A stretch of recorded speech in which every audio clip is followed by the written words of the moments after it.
Converting Python script to Debian package. It arguments method. In the previous video, we learned about the subprocess Python module and written the changeMac method inside the MacChanger class. In this video, we will learn how to accept arguments from the user while creating a getArguments method inside MacChanger class. To accept arguments from the user, we will be using a Python module called argparse.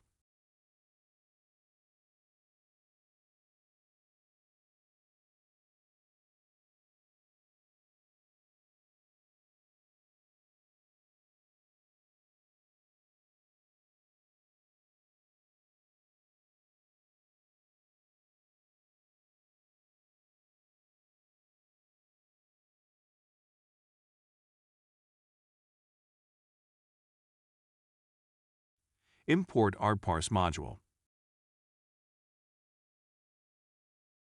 Let's code getArguments method. The first step in using the argparse is creating an argument parser object. Filling an argument parser with information about program arguments is done by making calls to the addArgument method. Generally, these calls tell the argument parser how to take the strings on the command line and turn them into objects. Argument parser parses arguments through the parseArgs method.